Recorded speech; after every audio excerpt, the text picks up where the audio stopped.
हरे कृष्णा। आप सभी भक्तों का हार्दिक स्वागत है हमारे आज के इस सत्र में, जिसमें आज हम एक बड़ी महत्वपूर्ण पुस्तक के एक अध्याय का पाठ करने वाले हैं। तो केवल पाठ ही नहीं होगा, उसके बीच बीच में हम लोग थोड़ा व्याख्या भी देंगे, व्याख्यान भी देंगे, चर्चा भी करेंगे। और ये पुस्तक का नाम है जैव धर्म। इस पुस्तक के रचयिता हैं श्रील भक्ति विनोद ठाकुर। और श्रील भक्ति विनोद ठाकुर जी का बड़ा संक्षिप्त सा परिचय ये है कि ये गौड़ीय वैष्णव परंपरा में एक बड़े महत्वपूर्ण आचार्य और भक्त हुए हैं। बड़े ही उन्नत भक्त हुए हैं। आचार्य की श्रेणी इनको दी जाती है हमारी संस्था में, हमारे परंपरा में। और जो गौड़ीय वैष्णव परंपराओं से, इतिहास से थोड़ा जुड़े हुए हैं, उन्होंने 6 गोस्वामियों का नाम अवश्य ही सुना होगा। रूप गोस्वामी, सनातन गोस्वामी, इस प्रकार से आप लोगों ने 6 गोस्वामी का नाम सुना होगा। वृंदावन के 6 गोस्वामी के नाम से प्रमुख हैं। तो श्रील भक्ति विनोद ठाकुर जी का योगदान गौड़ीय वैष्णव परंपरा में इतना प्रमुख है कि कई बार उनको 7वां गोस्वामी भी कहा जाता है। तो इस पुस्तक के लेखक श्रील भक्ति विनोद ठाकुर हैं। इनका एक परिचय और मैं आपको दे सकता हूं, वो ये है कि इस्कॉन संस्था के जो संस्थापक आचार्य हैं अभय चरणारविंद भक्ति वेदांत स्वामी श्रील प्रभुपाद जी, उनके जो गुरु महाराज हुए हैं भक्ति सिद्धांत सरस्वती ठाकुर। तो भक्ति सिद्धांत सरस्वती ठाकुर जी के पिताश्री जो हैं वो श्रील भक्ति विनोद ठाकुर जी हैं। तो ये पुस्तक जो है उन्होंने जैव धर्म के नाम से लिखी है। और ये जो पुस्तक है, इसकी विशेषता ये है कि ये एक मनोरंजक उपन्यास के रूप में लिखी गई है। तो हम लोग उपन्यास जैसे पढ़ते हैं तो उपन्यास में काल्पनिक कथाएं होती हैं, काल्पनिक बातें होती हैं और मनोरंजन की दृष्टि से पढ़ी जाती हैं। इसी प्रकार से आध्यात्मिक अ, जो पुस्तकों की जो श्रेणी है, उसमें हमने कभी या कम ही सुना होगा कि उपन्यास कोई लिखा गया है। तो ये उपन्यास के रूप में लिखा गया है, इसका अर्थ ये है कि ये वास्तव में कथा तो इसमें काल्पनिक है, लेकिन उपन्यास का माध्यम अपनाकर इसमें जो दार्शनिक तत्वों का अ, जो बताए गए हैं, जो प्रस्तुत किए गए हैं, वो वास्तव में भगवत गीता, श्रीमद् भागवत, महाभारत, इस प्रकार से जो हमारे मूल वैदिक ग्रंथ हैं, उनके आधार पर ही उनको रखा गया है। तो हालांकि काल्पनिक है, लेकिन शिक्षा की दृष्टि से और हमारे सीखने की दृष्टि से ये वास्तव में उतनी ही महत्वपूर्ण पुस्तक है, या किसी भी अन्य वैदिक ग्रंथ से कम महत्वपूर्ण नहीं है। अब इस पुस्तक को मूलतः बंगाली भाषा में लिखा गया था, बांग्ला भाषा में लिखा गया था भक्ति विनोद ठाकुर जी द्वारा। और हिंदी भाषा में इसका अनुवाद जो हमें उपलब्ध कराया है, वो भी एक बड़े पहुंचे हुए वैष्णव भक्त हुए हैं, श्रीमद् भक्ति वेदांत नारायण गोस्वामी महाराज। और ये पुस्तक इतनी अनुपम है, इतनी सुंदर है कि भक्ति वेदांत नारायण गोस्वामी महाराज, जिनको बंगला भाषा की बिल्कुल भी कोई जानकारी नहीं थी, मूलतः वो एक हिंदी भाषी परिवार से आते थे, उनकी मातृभाषा हिंदी हुआ करती थी, लेकिन ये पुस्तक इतनी सुंदर थी, इतनी अच्छी थी, उत्कृष्ट थी कि भक्ति वेदांत नारायण गोस्वामी महाराज जी ने इस पुस्तक का अनुवाद करने के लिए इन्होंने बड़े लंबे समय तक बंगला भाषा सीखी। तो आप समझ सकते हैं कि किसी पुस्तक का अनुवाद करना हो तो भाषा की कितनी पकड़ उसके लिए आवश्यक है। तो उस हद तक उन्होंने एक प्रकार से कष्ट किया, तपस्या करी इस पुस्तक का अनुवाद करने के लिए। तो जैसा मैं आपसे कह रहा था कि पुस्तक में जो भी वैदिक साहित्य, जो मूल साहित्य है हमारे, रामायण, महाभारत, गीता, श्रीमद् भागवत, उनमें जितना भी ये सब दर्शन और जितना भी ये सब जानकारी हमें दी गई है, उन सभी पुस्तकों की जानकारी को एक प्रकार से बड़े संक्षेप रूप में और बड़े रोचक रूप में, एक उपन्यास का रूप देते हुए, मनोरंजक रूप देते हुए, एक कथा का रूप देते हुए इसको प्रस्तुत किया गया है। तो जैव धर्म शब्द से क्या अर्थ है, वो थोड़ा सा उस पर भी चर्चा कर लेते हैं। तो जैव शब्द जो है वो शब्द आता है जीव से। तो जैव का अर्थ हुआ जीव का, जीव से संबंधित, और धर्म मतलब उसका कर्तव्य क्या है, उसका आचरण किस प्रकार होना चाहिए। तो जैव धर्म का अर्थ है जीव का धर्म। और वास्तव में हम लोग जब आध्यात्मिक सत्य पर विचार करते हैं, आध्यात्मिक तत्वों पर विचार करते हैं, तो मुख्य रूप से हम ये जानने में बड़ा इच्छुक रहते हैं कि भाई वास्तव में हमारा धर्म क्या है, एक जीव का धर्म क्या है।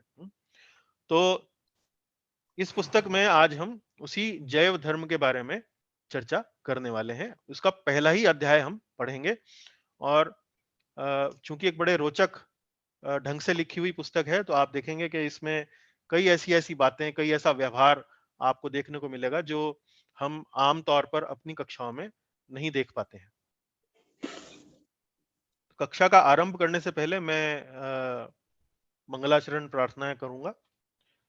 ओम अज्ञानतिमिरन्धस्य ज्ञानञ्जनशलाकया चक्षुरुन्मीलितं येन तस्मै श्रीगुरवे नमः।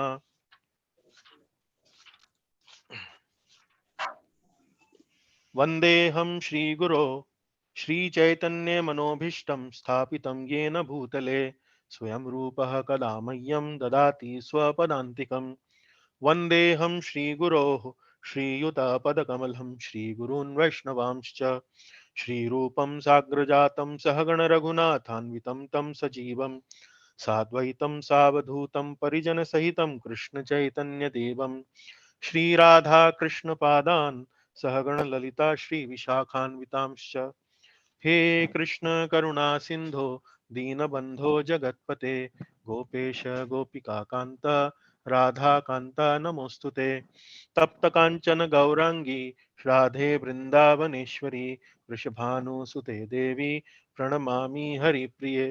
वाञ्छाकल्पतरुभ्यश्च कृपा सिन्धुभ्य एव च पतितानां पावनेभ्यो वैष्णवेभ्यो नमो नमः।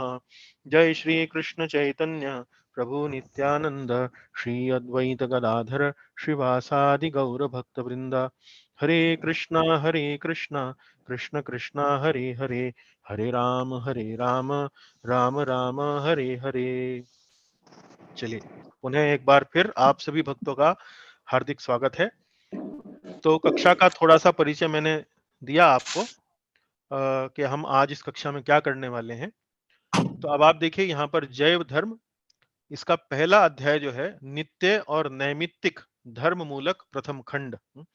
पहला अध्याय क्या है, जीव का नित्य और नैमित्तिक धर्म। तो आप देखेंगे कि इस पुस्तक में थोड़ा हिंदी का स्तर उच्च स्तरीय हिंदी का उपयोग किया गया जय है। श्री कृष्ण से गुरु जी। हाँ, हरे कृष्णा माता जी, जय श्री कृष्णा, बहुत बहुत स्वागत आपका, है ना। तो आज देखिए हम ये पुस्तक जैव धर्म का पाठ कर रहे हैं, बीच बीच में चर्चा भी करेंगे।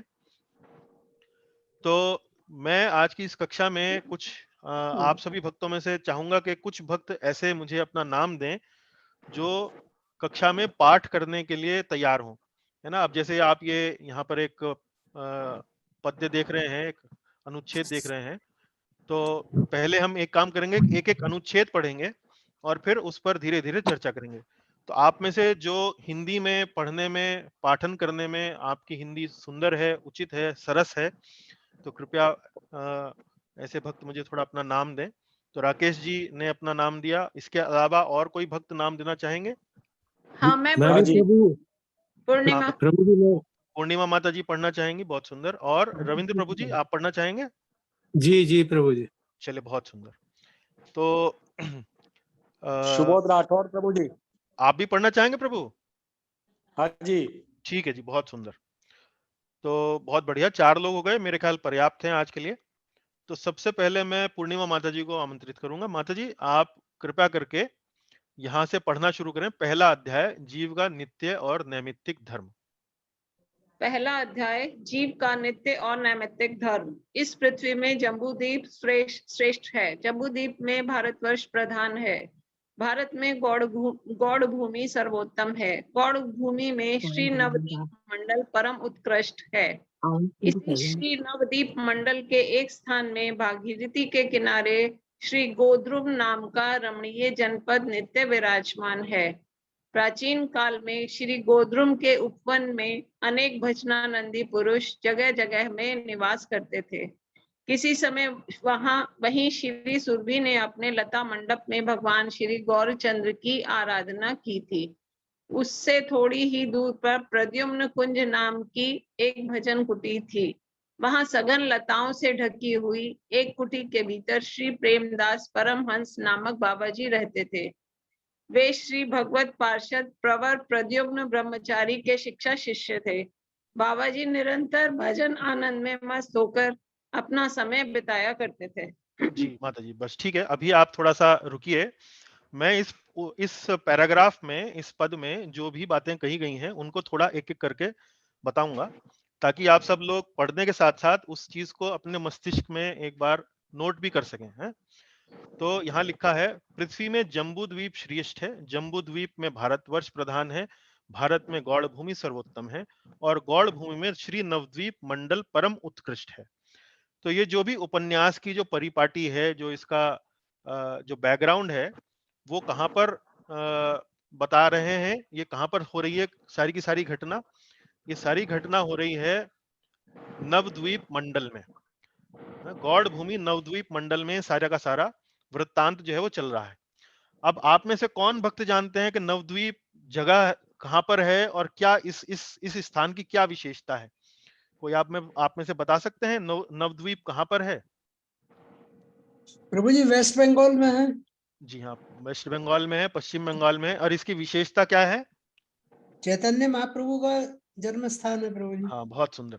तो ये श्रीमान चैतन्य महाप्रभु का जन्म स्थान है। और इस चैतन्य महाप्रभु कौन है? ये चैतन्य महाप्रभु संकीर्तन आंदोलन के प्रणेता हैं। इनके बारे में हम और विस्तार से कभी किसी और कक्षा में बताएंगे, लेकिन फिलहाल जानकारी के लिए जान लीजिए कि ये भगवान श्री कृष्ण ही है एक प्रकार से, जो लगभग आज से 500 वर्ष पूर्व नवद्वीप मंडल में उनका जन्म हुआ।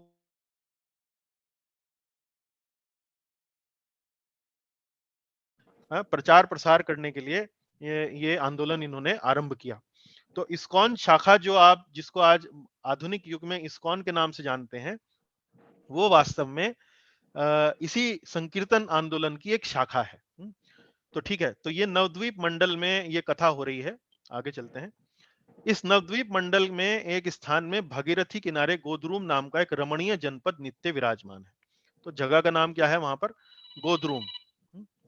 गोद्रुम नाम का एक जनपद है वहां पर। और प्राचीन काल में गोद्रुम उपवन में अनेक भजनानंदी पुरुष जगह जगह निवास करते थे। किसी समय वहां श्री सुरभि ने अपने लता मंडप में भगवान श्री गौरचंद्र की आराधना की थी। तो ये भगवान श्री गौरचंद्र जो है, ये कौन है? ये चैतन्य महाप्रभु का ही दूसरा नाम है। उससे थोड़ी ही दूर पर प्रद्युम्न कुंज नाम की एक भजन कुटी थी। वहां सघन लताओं से ढकी हुई एक कुटी के भीतर श्री प्रेमदास परमहंस नामक बाबा जी रहते थे। तो ये आज की कथा में इनका नाम आप बार बार सुनेंगे, प्रेमदास परमहंस बाबा जी। वे श्री भगवत पार्षद प्रवर प्रद्युम्न ब्रह्मचारी के शिक्षा शिष्य थे। तो शिक्षा शिष्य से क्या अर्थ होता है? कौन बता सकते हैं आप? शिक्षा शिष्य का मतलब क्या हुआ? अध्यापक नहीं, पढ़ने वाले। हाँ, जिनसे वो शिक्षा लिया करते थे। है आध्यात्मिक बातों की शिक्षा, आध्यात्मिक ज्ञान की जिनसे शिक्षा लिया करते थे। एक तो होते हैं हमारे दीक्षा गुरु। दीक्षा गुरु मतलब जो हमें दीक्षा देते हैं, जो ये स्वीकार करते हैं कि आज से आप गौड़ीय वैष्णव परंपरा में हमने आपको स्वीकार किया है, वो हमें दीक्षा देते हैं। लेकिन उसके अतिरिक्त जो है वो शिक्षा गुरु होते हैं। शिक्षा गुरु जो हमें आध्यात्मिक ज्ञान के बारे में हमें बताते हैं, जानकारी देते हैं। तो यहाँ देखिए, यहाँ दो तीन बातें हैं। कथा कहाँ हो रही है? नवद्वीप मंडल में हो रही है। नवद्वीप मंडल की विशेषता क्या है? ये श्री गौरचंद्र का या श्री चैतन्य महाप्रभु का जन्म स्थान है। वहीं पर गोद्रुम नाम के जो एक जनपद है, वहां पर एक प्रद्युम्न कुंज नाम का स्थान है, जहां पर एक भजन कुटी है। वो भजन कुटी में कौन भजन कर रहा है? प्रेमदास परमहंस दास बाबा जी। श्री प्रेमदास परमहंस नाम के एक बाबा जी वहां पर भजन करते हैं। और इनकी विशेषता क्या है? ये प्रद्युम्न ब्रह्मचारी के शिक्षा शिष्य हैं। प्रद्युम्न ब्रह्मचारी के शिक्षा शिष्य हैं। यहां तक बात समझ में आती है? चलिए माता जी आगे पढ़िए आप यहाँ से। श्री प्रेमदास बाबा जी सभी शास्त्रों में पंडित होते हुए भी नंदग्राम से अभिन्न तत्व जानकर श्री गोद्रुम वन का एकांत मन से आश्रय किए हुए थे। नित्य 2 लाख हरिनाम जपना, सब वैष्णवों के उद्देश्य से शत शत दंडवत तथा गोप ग्रहों में मधुकरी भिक्षा द्वारा जीविका निर्वाह करना, यही उनके जीवन का नियम हो चुका था। जब भी वे इन कार्यों से अवसर पाते, किसी प्रकार की ग्राम्य कथा, गंदा वार्तालाप न करके भगवत पार्षद प्रधान श्री जगदानंद के प्रेम विवर्त का पाठ करते थे। पढ़ते पढ़ते उनकी आंखों में आंसू भर आते थे। इस समय निकटस्थ कुंजवासीगण भक्ति के साथ उनका पाठ सुनते, क्यों न सुनते। प्रेम विवर्त ग्रंथ समस्त रस तत्वों से भरपूर है। उस पर भी बाबा जी की अमृत बरसाने वाली मधुर स्वर लहरी से वे अप्लावित हो जाते और उनकी विषय विष ज्वाला शांत हो जाती। हाँ माता जी, फिर थोड़ा विश्राम दीजिए। अब यहाँ देखिए, यहाँ प्रेमदास बाबा जी जिनके बारे में बता रहा था कि आज की जो ये अध्याय है इसमें प्रेमदास बाबा जी का बड़ा महत्वपूर्ण इसमें भागीदारी है। वो देखेंगे कि आप कई बातें बताते हैं इस अध्याय में। तो प्रेमदास बाबा जी के बारे में थोड़ा सा विवरण यहाँ दिया गया है। वो कौन थे? शास्त्रों में पंडित थे। शास्त्रों में पंडित होते हुए भी उन्होंने गोद्रुम वन का, वहाँ जो जनपद है गोद्रुम, वहां पर जो वन है उसका एकांत मन से उन्होंने आश्रय लिया हुआ था। और उनकी नित्य रोज की जो गतिविधियां थी वो क्या थी? 2 लाख हरि नाम जपना। 2 लाख हरि नाम जपना, इसमें बड़ा समय लगता है। तो 2 लाख हरि नाम का जप करना, सब वैष्णवों को उद्देश्य से शत शत दंडवत करना। शत शत दंडवत मतलब वैष्णवों को कि भाई ये जो एक वैष्णव है इसको मैं 100 बार दंडवत प्रणाम करूंगा, इस प्रकार से वैष्णवों को दंडवत प्रणाम करना। और गोप ग्रहों में मधुकरी करना। मधुकरी क्या होती है? मधुकरी क्या होता है? मधुकरी के अंतर्गत जो ये वैष्णव सन्यासी होते हैं, जो वो अलग अलग घरों में जाते हैं और अपने भोजन के लिए घरों से थोड़ा थोड़ा वहां पे भिक्षा मांगते हैं, तो उसको मधुकरी बोलते हैं। जीविका निर्वाह करना, यही उनके जीवन का नियम हो चुका था। जब भी वे इन कार्यों से अवसर पाते, किसी प्रकार की ग्राम्य कथा, तो ये शब्द बड़ा महत्वपूर्ण है, आप देखेंगे। ग्राम्य कथा का अर्थ हुआ भौतिक विषयों पर वार्तालाप करना। भौतिक विषयों का वार्तालाप जो है वो आप समझिए कि भाई जो भी भगवान से, भगवान श्री कृष्ण से उन विषयों से संबंधित नहीं है, जो भी भौतिकतावादी विषय हैं उन पर वार्तालाप करना, जिसे यहाँ पर गंदा वार्तालाप एक तरह से बताया गया है।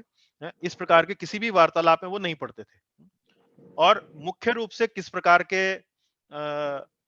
के साहित्य का वो पाठ किया करते थे? प्रेम विवर्त।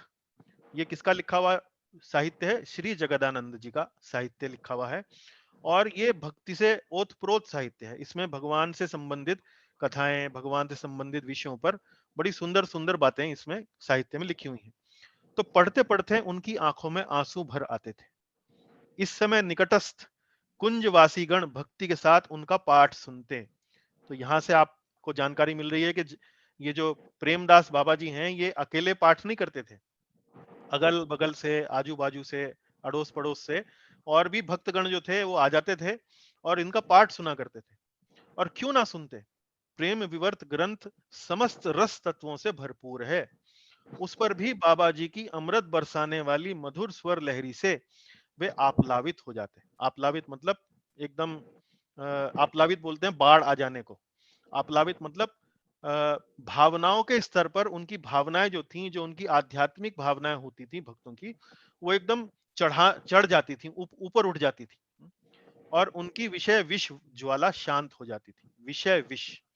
विषय विष मतलब इस संसार में आनंद लेने की जो प्रवृत्ति है, भौतिक विषयों में आनंद लेने की जो प्रवृत्ति है, वो विषय विष ज्वाला शांत हो जाती थी। तो ये प्रेमदास बाबा जी का छोटा सा यहाँ पर एक इंट्रोडक्शन जिसे कहते हैं दिया गया है। चलिए माता जी आगे पढ़िए। एक दिन तृतीय प्रहर का समय था। बाबा जी महाशय नाम जप की संख्या पूर्ण कर चुके थे और श्री माधवी मालती लता मंडप में बैठकर प्रेम विवर्त का पाठ करते करते भाव समुद्र में मगन हो रहे थे। उसी समय एक सन्यासी ने आकर उनके चरणों में दंडवत प्रणाम किया और वे देर तक उसी तरह पड़े रहे। बाबा जी महाशय पहले भाव आनंद में मस्त थे, किंतु थोड़ी देर में ही जब उनकी बाह्य स्फूर्ति हुई, तब उन्होंने साष्टांग पड़े हुए सन्यासी महात्मा को देखा। अपने को तृण से भी अधिक दीनहीन जानकर उन्होंने सन्यासी के सामने पड़कर हा चैतन्य, हा नित्यानंद, इस अधम के ऊपर कृपा करो कहकर रोना आरंभ किया। क्रमशः सन्यासी ने उनसे कहा, प्रभु मैं अत्यंत दीनहीन हूँ, आप मेरी विडंबना क्यों करते हैं? जी, अब यहाँ देखिए इस कथा में अब जो उपन्यास शुरू हुआ है, आरंभ हुआ है, उसमें दूसरे चरित्र अध्याय 1 में अब वो यहाँ पर अपना प्रवेश कर रहे हैं और वो कौन है? वो एक सन्यासी हैं। एक सन्यासी हैं, वो इस अध्याय में प्रवेश कर रहे हैं। तो वो किस समय प्रवेश करते हैं? वो उस समय प्रवेश करते हैं जब बाबा जी महाराज, प्रेमदास बाबा जी, तृतीय पहर मतलब सुबह-सुबह की सवेरे की बात है। एक दिन को यदि आप 8 पहर में बाँटें, तो तृतीय पहर का मतलब हुआ कि भई सुबह 6 बजे से लेके 9 बजे के बीच का ये संभवतः समय है। जब वो अपना प्रेम विवर्त का पाठ कर रहे, भाव समुद्र में मग्न हो रहे थे, तो उस समय ये सन्यासी आते हैं और इनके चरणों में दंडवत प्रणाम करते हैं और बड़े समय तक, लंबा दीर्घ समय तक उसी तरह से प्रणाम करते रहते हैं। तो दिखा रहे हैं कि यहाँ पर लेखक कह रहे हैं कि किस प्रकार से जो सन्यासी महाशय हैं, उनके मन में भावनाएं जो हैं वो आंदोलित हो रही हैं और वो प्रेमदास बाबा जी को बड़ा आदर पूर्वक दंडवत प्रणाम कर रहे हैं। बाबा जी पहले ध्यान नहीं देते हैं क्योंकि वो अपने भावनाओं में ही मग्न थे। वो ध्यान ही नहीं जाता है उनका कि भाई किसी ने आकर उनको दंडवत प्रणाम किया। लेकिन जब उन्हें थोड़ी शुद्ध होती है, तो देखते हैं कि अरे ये तो कोई सन्यासी महात्मा मुझे दंडवत प्रणाम कर रहा है। और चूंकि वैष्णव जो उत्कृष्ट वैष्णव हैं, जो बड़े उन्नत वैष्णव हैं, उत्तम वैष्णव हैं, उनके मन में हमेशा विनम्रता, इस प्रकार की भावना रहती है। तो अपने को तृण से भी अधिक दीनहीन जानकर, तो तृण तृण क्या होता है? कौन बताएंगे? तृण का अर्थ क्या होता है? तिनका। बहुत सुंदर। अपने को तृण से भी अधिक दीनहीन जानकर उन्होंने सन्यासी के सामने पढ़कर कहा, हा चैतन्य। तो चैतन्य देखिए वही चैतन्य महाप्रभु का नाम ले रहे हैं वो, जिनके बारे में हमने संक्षेप में आरंभ में बताया आपको। हा नित्यानंद। तो नित्यानंद जो है वो चैतन्य महाप्रभु के ही बड़े भाई हैं। जैसे कृष्ण और बलराम थे, बलराम जी बड़े भाई थे और कृष्ण जो थे छोटे भाई थे। इसी प्रकार से नित्यानंद जी जो हैं वो श्री बलराम जी का अवतार हैं, श्री बलराम जी हैं और श्री चैतन्य महाप्रभु श्री कृष्ण हैं। इस अधम के ऊपर कृपा करो कहकर रोना आरंभ किया। क्रमशः सन्यासी ने उनसे कहा, प्रभु मैं अत्यंत दीनहीन हूँ, आप मेरी विडंबना क्यों करते हैं? तो सन्यासी भी एक प्रकार से बड़ा ही विनम्र व्यक्ति यहाँ पर दिखाया है। वे स्वयं कह रहे हैं कि मैं बड़ा दीन हूँ, आप मेरे लिए इतनी चिंता क्यों करते हैं? मेरे लिए इतना कष्ट क्यों करते हैं? चलिए अगला पढ़िए। इसके बाद सन्यासी बाबा जी के चरणों की रज मस्तक पर धारण कर उनके सामने बैठे। बाबा जी महाशय ने भी उन्हें बैठने के लिए केले का वलकल आसन दिया और एक तरफ बैठकर प्रेम से गदगद स्वर से कहा, प्रभु यह दीन व्यक्ति आपकी क्या सेवा करने के योग्य है। हाँ जी, तो अपना अब यहाँ कमंडलू हाँ माता जी 1 मिनट। तो यहाँ पर अब देखिए आरंभ हुई है, अब ये वार्तालाप आरंभ हुई है। तो आप देखेंगे कि अध्याय 1 में ये यहाँ पर सन्यासी और प्रेमदास बाबा जी के बीच में ही एक महत्वपूर्ण वार्तालाप होगी। तो ये आरंभ की जो आपस में जो एक प्रकार से प्रणाम होता है, फिर प्रश्न उत्तर होता है कि भाई आपका आने का क्या प्रयोजन है, उस प्रकार का वार्तालाप यहाँ पर हो रहा है। चलिए आगे चलिए। अपना कमंडलू रखते हुए हाथ जोड़कर सन्यासी ने कहा, प्रभु मैं बड़ा ही भाग्यहीन हूँ। सांख्य, पातंजल, न्याय, वैशेषिक, उत्तर मीमांसा, पूर्व मीमांसा और उपनिषद आदि वेदांत शास्त्रों का काशी आदि नाना पुण्य तीर्थों में मैंने अच्छी तरह अध्ययन किया तथा शास्त्र तात्पर्य वितर्क में अपना बहुत सा समय बिताया है। लगभग 12 वर्ष पूर्व मैंने श्री सच्चिदानंद सरस्वती पाद के निकट दंड संन्यास भी ग्रहण किया। दंड ग्रहण कर सब तीर्थों में भ्रमण करते हुए मैंने भारत में सर्वत्र शंकर मतानुयायी सन्यासियों का संग भी किया। कुटीचक, बहुदक, हंस इन 3 अवस्थाओं का अतिक्रमण कर कुछ दिन परमहंस पद भी मैंने प्राप्त किया। मौन अवलंबन पूर्वक वाराणसी क्षेत्र में अहम ब्रह्मास्मि, प्रज्ञानम ब्रह्म, तत्वमसि आदि श्री शंकराचार्य कथित महावाक्यों का आश्रय भी मैंने किया, परंतु जिस प्रकार का सुख और आत्मिक संतोष मिलना चाहिए था वह नहीं मिल सका। हाँ जी, अब थोड़ा विश्राम दीजिए। देखिए यहाँ पर अब जो ये सन्यासी जिन्होंने प्रेमदास बाबा जी के समक्ष दंडवत प्रणाम किया, अब वो अपने आने का एक प्रकार से प्रयोजन बता रहे हैं, उसकी भूमिका बना रहे हैं और भूमिका बनाने से पहले ये बता रहे हैं कि वास्तव में अपना परिचय दे रहे हैं एक प्रकार से कि भाई मैं कौन हूँ, मेरा बैकग्राउंड क्या है, मेरा परिवेश क्या है, वो सब चीजें वो बता रहे हैं। तो वो सब बताते हुए वो क्या बोल रहे हैं, वो कह रहे हैं कि मैंने सांख्य, पातंजल, न्याय, वैशेषिक, उत्तर मीमांसा, पूर्व मीमांसा और उपनिषद आदि वेदांत शास्त्रों का काशी आदि नाना पुण्य तीर्थों में मैंने अच्छी तरह से अध्ययन किया और शास्त्र तात्पर्य वितर्क में अपना बहुत सा समय बिताया है।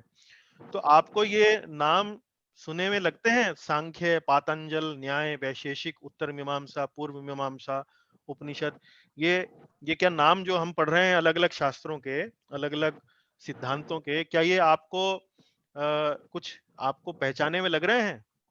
जी, हमने कहाँ पढ़े हैं? क्या हमने अपने अध्ययन में अपनी जो कक्षाएं हैं उनमें इनके बारे में कहीं पढ़ा है? ये उपनिषद शुरू करने से पहले हाँ, कोई कोई बोल रहा है कि हमने उपनिषद पढ़ने से पहले पढ़ा है, तो बताइए, आप ठीक कह रहे हैं। थोड़ा बताइए इस बारे में, हमने कहाँ पढ़े हैं और इनका क्या विशेषता है, क्या इनके बारे में हमने पढ़ा था, कौन क्या चीजें हैं ये? ईशोपनिषद से पहले बताया था। हाँ जी, ईशोपनिषद से पहले हमने बताया था, तो हमने वहां आपको ये बताया था कि जो वैदिक जो एक तरीके से जो दर्शन है उसके अलग अलग अंग हैं। तो छठ दर्शन जिसे बोलते हैं ना, 6 प्रकार के दर्शन, तो 6 प्रकार के दर्शन कौन से हुए? सांख्य, पातंजल, न्याय 3, वैशेषिक 4, उत्तर मीमांसा 5 और पूर्व मीमांसा 6। तो ये 6 दर्शन हो गए। तो जितना भी ये वैदिक साहित्य है उनको अलग अलग दर्शनों में यदि विभाजित किया जाए तो ये 6 दर्शन होते हैं। तो ये व्यक्ति जो हैं ये बड़े ही विद्वान व्यक्ति हैं, जो सन्यासी बंधु जो आए हैं प्रेमदास बाबा जी के पास, बड़े ही विद्वान व्यक्ति हैं। इन्होंने सांख्य, पातंजल, न्याय, वैशेषिक, उत्तर मीमांसा, पूर्व मीमांसा, उपनिषद आदि वेदांत शास्त्रों का काशी आदि नाना पुण्य तीर्थों में अच्छी तरह से अध्ययन किया तथा शास्त्र तात्पर्य वितर्क में अपना बहुत सा समय बिताया है। तो ये देखिए, लगभग 12 वर्ष पूर्व मैंने श्री सच्चिदानंद सरस्वती पाद के निकट सन्यास भी ग्रहण किया। दंड ग्रहण कर मैंने सब तीर्थों में भ्रमण करते हुए भारत के सर्वत्र शंकर मता अनुयायी, देखिए ये बात सुनिए, ये बात महत्वपूर्ण है, शंकर मता अनुयायी। शंकर यहाँ पर किनका नाम है, कौन बता सकते हैं? शंकर यहाँ किसको लिए आया है? यहाँ पर शंकर मता अनुयायी, शंकराचार्य हाँ माफ कीजिए, शंकराचार्य शंकराचार्य जी, बिल्कुल बिल्कुल, श्रीपाद शंकराचार्य जी, जो भारत में अद्वैतवाद के एक बड़े विद्वान मतलब आचार्य हुए हैं। तो अद्वैतवाद जो आरंभ हुआ है भारतवर्ष में, उसके प्रमुख प्रणेता जो हैं वो शंकराचार्य जी हैं। तो ये सन्यासी बंधु जो हैं ये कह रहे हैं कि भाई मैंने समस्त तीर्थों में भ्रमण किया दंड ग्रहण करने के बाद, और शंकर मत अनुयायी सन्यासियों का संग भी किया। शंकर मत अनुयायी सन्यासियों का संग किया। अब और विशेषता बता रहे हैं, देखिए, कुटीचक, बहुदक, हंस, इन 3 अवस्थाओं का अतिक्रमण कर कुछ दिन परमहंस पद भी मैंने प्राप्त किया। अब ये क्या है? ये देखिए, ये एक प्रकार से पदवियां हैं, कुटीचक, बहुदक, हंस, और उसके बाद आता है परमहंस। तो सन्यास में भी सन्यासी जो होते हैं शंकर मत में, उनमें भी अलग अलग श्रेणियां हैं। जो पहली श्रेणी का सन्यासी है, दूसरी श्रेणी का सन्यासी है, उससे ऊपर तीसरी श्रेणी का सन्यासी है, उससे ऊपर अगली और ऊंची श्रेणी का जो सन्यासी है, उनका अलग अलग यहाँ वर्णन दे रहे हैं। एक श्रेणी है कुटीचक, फिर बहुदक, फिर हंस, उसके बाद फिर परमहंस पद भी प्राप्त किया। तो ये देखिए, सन्यासी भी ये सामान्य सन्यासी नहीं है, सन्यासियों के अंतर्गत भी ये एक बड़े पहुंचे हुए सन्यासी हैं, जिन्होंने सन्यासी होते के बावजूद भी उसमें भी एक उच्च स्तरीय सन्यासी हैं। परमहंस इस तरह के सन्यासी हैं। और फिर मौन अवलंबन पूर्वक वाराणसी क्षेत्र में अहम ब्रह्मास्मि, प्रज्ञानम ब्रह्म, तत्वम असि आदि श्री शंकराचार्य कथित महावाक्यों का आश्रय भी मैंने किया। अब ये क्या कहना चाह रहे हैं यहाँ पे, ये अहम ब्रह्मास्मि, प्रज्ञानम ब्रह्म, तत्वमसि, ये शंकर मत के जो लोग हैं वो शायद थोड़ा इसमें अधिक जानकारी रखते हो, पर इन सबको महावाक्य कहा जाता है। अहम ब्रह्मास्मि मतलब मैं ब्रह्म हूं, प्रज्ञानम ब्रह्म, और फिर तत्वमसि, देखिए यहाँ पर नीचे, यहाँ पर इस पुस्तक में नीचे इनका अर्थ भी दिया गया है, मैं ब्रह्म हूं, प्रज्ञान ब्रह्म है, और तुम भी वही हो। इस प्रकार से यहाँ पर इसका अनुवाद भी दिया गया है इन महावाक्यों का।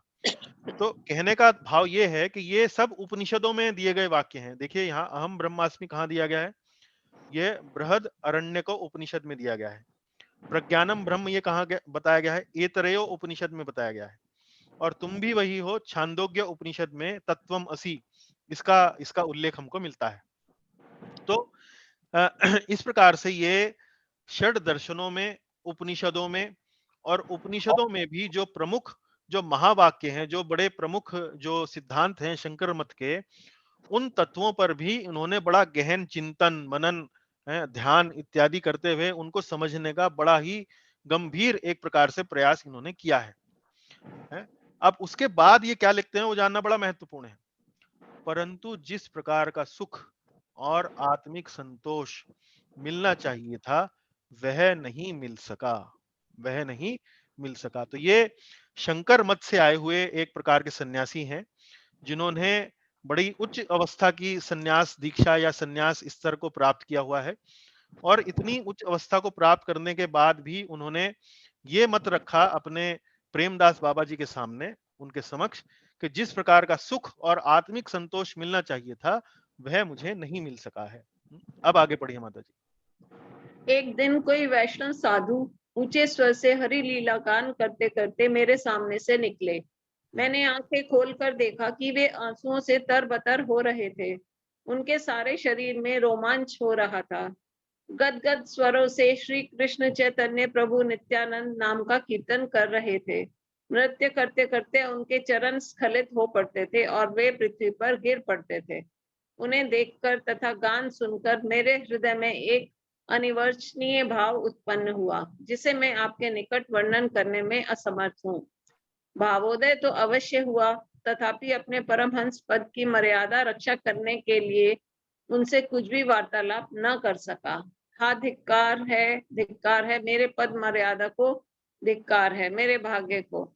कह नहीं सकता, न जाने क्यों उसी दिन से मेरा चित्त श्री कृष्ण चैतन्य के चरणों में आकृष्ट हो गया। कुछ समय पश्चात मैंने व्याकुल होकर उन वैष्णव साधु को बहुत ढूंढा, पर वे फिर दिखाई नहीं पड़े। मैंने देखा उनके दर्शन को और मुख से निस्सृत नाम श्रवण कर जो विमल आनंद प्राप्त हुआ, उसका अनुभव मुझे पहले कभी नहीं हुआ था। मैंने बहुत दिन विचार करके निश्चय किया कि वैष्णवों के चरणों का आश्रय लेना ही मेरे लिए श्रेयस्कर है। मैं काशी को छोड़कर सनातन मैं काशी को छोड़कर श्रीधाम वृंदावन गया। यहाँ से पढ़िए। श्रीधाम वृंदावन गया। वहां मैंने अनेक वैष्णवों को देखा जो श्री रूप सनातन तथा जीव गोस्वामी का नाम ले लेकर विलाप करते हैं। वे श्री राधा कृष्ण की लीलाओं का स्मरण करते हैं और नवदीप का नाम लेकर प्रेम से पृथ्वी पर लौटते हैं। यह देख सुनकर मेरी भी लालसा नवदीप धाम के दर्शन की हुई। तब श्री व्रज धाम की 84 कोस की परिक्रमा करता हुआ मैं कई दिन हुए श्री माया, इधर पढ़ा नहीं जा रहा, थोड़ा ऊंचा करिए, श्री मायापुर में आया हूँ। मायापुर नगरी में आपकी महिमा सुनकर आज मैंने आपके चरणों का आश्रय लिया है। आप इस दास को अपना कृपा पात्र समझकर कृतार्थ करें। हाँ माता जी, ठीक है, बहुत धन्यवाद। देखिए यहाँ देखिए, अब वो अपने आने का प्रयोजन बता रहे हैं प्रेमदास बाबा जी को। वो कह रहे हैं कि भाई मैंने इतना सब किया, शंकर मत के लोगों का संग किया, मैं परमहंस तक का पद मैंने प्राप्त हुआ, मैंने महावाक्यों का आश्रय भी लिया, लेकिन उस प्रकार का सुख नहीं मिला। लेकिन एक दिन बड़ा विचित्र घटना इनके साथ हुई। वो क्या घटना थी कि कोई वैष्णव साधु, अब उस वैष्णव साधु का नाम नहीं लिखा, कोई परिचय नहीं लिखा है, लेकिन वो ऊंचे स्वर से भगवान का नाम गान करते हुए मेरे सामने से निकला है। किसके सामने से निकला? सन्यासी जो प्रेमदास बाबा जी से मिलने आए हैं। उनका विशेषता क्या थी उस साधु की? वो आंसुओं से तरबतर हो रहा था, उसके सारे शरीर में रोमांच हो रहा था। रोमांच किसे बोलते हैं? रोमांच, रोमांच होना किसको बोलते हैं? क्या मतलब होता है रोमांच होने का? रोंगटे खड़े होना। रोंगटे खड़े होना। तो शरीर पर जो बाल होते हैं, जो रुएं होते हैं बाल बाल जैसे, तो वो एकदम एक तरीके से खड़े हो जाते हैं। उनके सारे शरीर में रोमांच हो रहा था। गदगद स्वर से श्री कृष्ण चैतन्य प्रभु नित्यानंद नाम का कीर्तन कर रहे थे। नृत्य करते करते उनके चरण स्खलित हो पड़ते थे। स्खलित का क्या अर्थ है? स्खलित मतलब डगमगा रहे थे, है ना? खिसक रहे थे मतलब डगमगा रहे थे, इम्बैलेंस हो रहे थे और वे पृथ्वी पर गिर पड़ते थे। उन्हें देखकर तथा गान सुनकर मेरे हृदय में एक अनिर्वचनीय शब्द का क्या अर्थ है? जिसका वर्णन नहीं कर सकते। हाँ, जिसका वर्णन नहीं कर सकते। जैसे वचन बोलते हैं किसी बात को, अनिर्वचनीय मतलब जिसका किसी बात के द्वारा, किसी वर्णन के द्वारा उसको समझाया नहीं जा सकता। एक अनिर्वचनीय भाव उत्पन्न हुआ जिसे मैं आपके निकट वर्णन करने में असमर्थ हूँ। भावोदय तो अवश्य हुआ, तथापि अपने परमहंस पद की मर्यादा रक्षा करने के लिए उनसे कुछ वार्तालाप न कर सका। तो यहाँ एक तरीके से देखिए स्टेटस बीच में आ गया कि वो बात करना चाहते थे, कुछ पूछना चाहते थे, लेकिन चूंकि परमहंस पद प्राप्त था तो वो उनके समक्ष जाने में थोड़ा सा अपने आप को असमर्थ महसूस कर रहे थे। तो इस बारे में वो कहते हैं यहाँ पर, और कहते हैं कि मेरे इस प्रकार के भावना, इस प्रकार की भाव को धिक्कार है, इस प्रकार के पद को धिक्कार है। फिर उन्होंने उस साधु को ढूंढा लेकिन मिले नहीं, और फिर दोबारा से अपने उस अनुभव को बता रहे हैं कि भाई जो नाम श्रवण का जो विमल आनंद, उस साधु के मुख से जो नाम श्रवण का विमल आनंद उनको प्राप्त हुआ, उसका अनुभव उन्हें पहले कभी नहीं हुआ था, और उसको ही यहाँ पर वे यहाँ पर वर्णन कर रहे हैं। तो फिर और इस प्रकार उन्होंने निश्चय किया कि भाई मैं वैष्णवों का चरण का आश्रय लेना ही मेरे लिए श्रेयस्कर है। और फिर उन्होंने काशी छोड़ी, वृंदावन गए, वहां पर अनेक वैष्णवों को देखा। फिर वहां से नवद्वीप धाम, ये यहाँ पर आए। नवद्वीप धाम जहां पर ये कथा हो रही है, जहां पर ये सारी चर्चा हो रही है, नवद्वीप धाम आने के बाद वहां पर इन्होंने प्रेमदास बाबा जी महाराज का नाम सुना, जिनसे ये चर्चा कर रहे हैं। और मायापुर नगरी में आपकी महिमा सुनकर आज मैंने आपके चरणों का आश्रय लिया है। आप इस दास को अपना कृपा पात्र समझकर कृतार्थ करें। तो ये पूरा का पूरा इसका बैकग्राउंड है, जिसमें ये सन्यासी जो हैं वो अपना परिचय देते हैं और आने का प्रयोजन अपना बताते हैं कि भाई मैं अपने जो पूर्व का जो मेरा कार्यकलाप थे, शंकर मत के अनुसार जो मैं कार्यकलाप किया करता था, उन्हें मुझे पूर्ण संतोष प्राप्त नहीं हुआ। लेकिन किंतु एक दिन सिर्फ एक वैष्णव साधु के मुख से आर्त स्वर में जो हरिनाम वो जो कर रहा था, उसके मुख मंडल से जो प्रकार के लक्षण मैंने देखे और वो जो अनुभव मैंने किया, वो अनिर्वचनीय था। और इस सब को, ये सब जो घटनाएं मेरे साथ हुई, जो अनुभव हुए, मैंने निश्चय किया कि भाई मैं अब किसी वैष्णव का आश्रय लेना चाहूंगा। और फिर ये इस चक्कर में वृंदावन गए, वृंदावन से फिर ये मायापुर आए, नवद्वीप धाम आए, और वहां इन्होंने प्रेमदास बाबा जी का नाम सुना, और फिर यहाँ उनके चरणों का आश्रय लेने के प्रयोजन से वो उनके सामने उपस्थित हुए हैं। चलिए अब हम अवसर देंगे राकेश प्रभु, आप पढ़ना चाहेंगे यहाँ से, परमहंस बाबा जी यहाँ से? जी प्रभु जी पढ़िए। परमहंस बाबा जी महाशय ने दांतों से तिनके दबाकर रोते रोते कहा, सन्यासी ठाकुर, मैं एक नितांत अपदार्थ हूँ। उधर पूर्ति, निद्रा और व्यर्थ की बातों में मेरा जीवन व्यर्थ गया। यह अवश्य है कि मैं श्री कृष्ण चैतन्य की लीला स्थली में रहकर दिन अतिवाहित करता हूँ, किंतु कृष्ण प्रेम क्या वस्तु है, इसे आस्वादन के द्वारा अब तक नहीं समझ पाया। आप धन्य हैं, क्योंकि क्षण भर के लिए भी वैष्णव का दर्शन कर आपने प्रेम का आस्वादन तो कर लिया है। आप कृष्ण चैतन्य देव के कृपा पात्र हैं। इस अधम को प्रेम आस्वादन के समय कभी कभी अवश्य स्मरण कर लिया करें, तो मैं भी कृतार्थ हो जाऊंगा। देखिए, अब यहाँ पर एक वैष्णव का जो एक विनम्रता का जो भाव है, वो आप यहाँ परमहंस बाबा जी के आचरण में, उनके वाक्यों में देख सकते हैं। तो अब यहाँ देखिए, परमहंस बाबा जी महाशय ने दांतों से तिनके दबाकर रोते-रोते कहा। तो दांतों से तिनके दबाना जो है, ये एक प्रकार से सूचक है, विनम्रता का सूचक है। सन्यासी ठाकुर, मैं एक नितांत अपदार्थ हूँ। अपदार्थ मतलब मैं बड़ा ही एक तुच्छ प्रकार का व्यक्ति हूँ। उदर पूर्ति, निद्रा और व्यर्थ की बातों में मेरा समय व्यर्थ गया है, मेरा जीवन व्यर्थ गया है। तो अपनी दीनता और अपनी हीनता को एक प्रकार से प्रकट करते हुए इस प्रकार के वाक्य बोल रहे हैं। लेकिन हम देख ही रहे हैं अध्याय के आरंभ में जिस प्रकार का वर्णन प्रेमदास बाबा जी का है कि वो बड़े ही उन्नत और पहुंचे हुए एक उत्तम अधिकारी, एक प्रकार वैष्णव हैं, बड़े पहुंचे हुए वैष्णव हैं। तो इस प्रकार का वर्णन यहाँ वो कर रहे हैं, अपनी दीनता एक प्रकार से प्रकट कर रहे हैं। यह अवश्य है कि श्री चैतन्य की लीला स्थली में रहकर अतिवाहित करता हूं अपना दिन, किंतु कृष्ण प्रेम क्या वस्तु है, इसे आस्वादन द्वारा मैं अब तक नहीं समझ पाया। आप धन्य हैं, आपने कम से कम एक क्षण में किसी वैष्णव का दर्शन करके जो कृष्ण प्रेम का जो आस्वादन है, आपने कम से कम एक क्षण के लिए तो किया। मुझे तो वो भी नहीं मिल पा रहा है। तो आप कृष्ण चैतन्य देव के कृपा पात्र हैं, और इस प्रकार का प्रेम आस्वादन करते हुए यदि आप इस अधम को भी आप उसका स्मरण कर लें, तो मैं कृतार्थ हो जाऊं। तो इस प्रकार से आप यहाँ देख रहे हैं कि कैसे प्रेमदास बाबा जी जो हैं, वो अपनी दीनता, अपनी विनम्रता है, वो सन्यासी ठाकुर के सामने प्रस्तुत कर रहे हैं, और इस बात में बड़ा आनंद ले रहे हैं, इस बात को बड़ा महत्वपूर्ण मान रहे हैं कि कैसे उनको संभवतः एक क्षण के लिए ही सही, लेकिन उन्होंने कृष्ण प्रेम चखा तो सही, लेकिन वो तो कृष्ण प्रेम से, परमहंस जो बाबा जी हैं, वो कृष्ण प्रेम से अभी बहुत दूर हैं। तो इस प्रकार से आप यहाँ पर चर्चा सुन रहे हैं।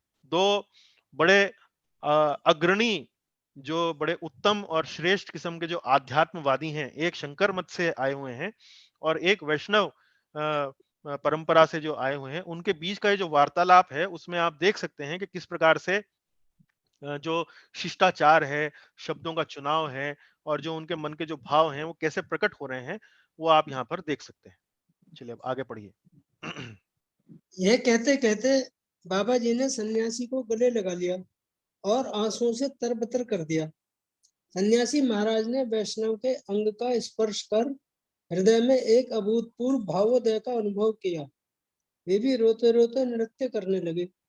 नृत्य के समय वे गाने लगे, जय श्री कृष्ण चैतन्य श्री प्रभु नित्यानंद, जय प्रेमदास गुरु, जय भजन आनंद। बहुत देर तक नृत्य कीर्तन के उपरांत स्थिर होकर दोनों ने परस्पर बहुत सी बातें की। प्रेमदास बाबा जी ने विनीत भाव से कहा, महात्मन, आप इस प्रद्युम्न कुंज में कुछ दिन रहकर मुझे पवित्र करें।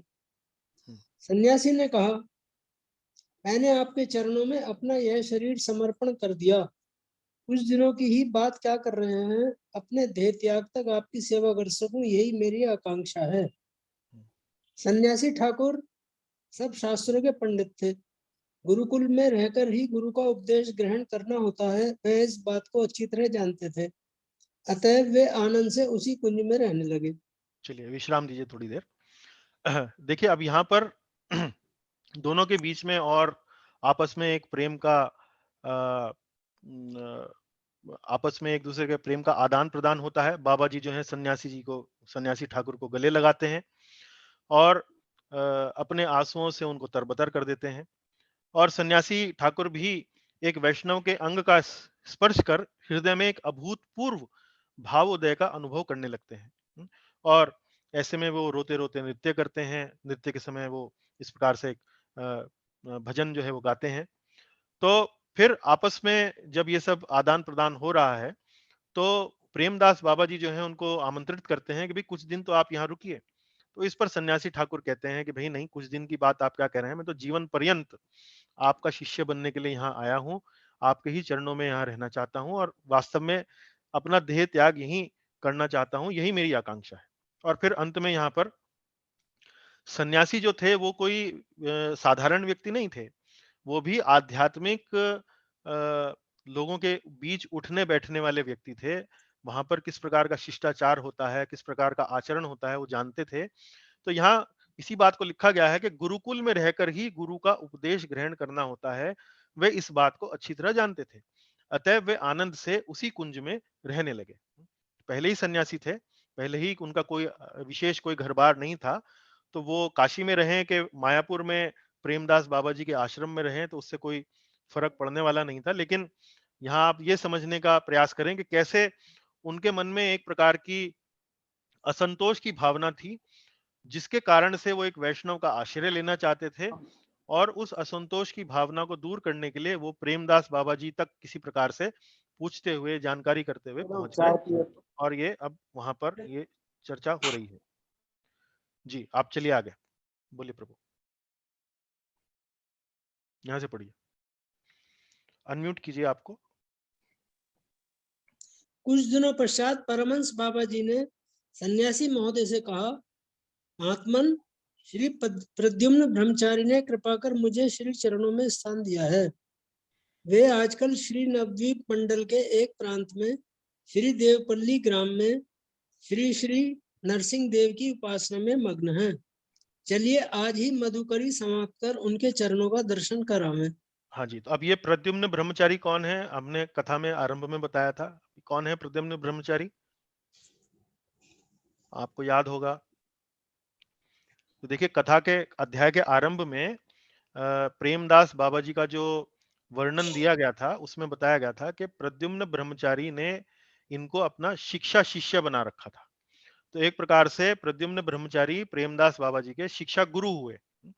तो यहाँ पर अब ये चर्चा हो रही है, और परमहंस बाबा जी जो हैं वो कह रहे हैं कि भाई एक काम करते हैं, आज हम मेरे जो शिक्षा गुरु हैं प्रद्युम्न ब्रह्मचारी हैं, वहां पर उनकी जगह पर चलते हैं और आज उनका दर्शन करके आते हैं। ये कार्यक्रम सन्यासी ठाकुर और प्रेमदास बाबा जी जो वैष्णव हैं, वो आपस में मिलके बनाते हैं और वहां जाने का योजना बना रहे हैं। चलिए।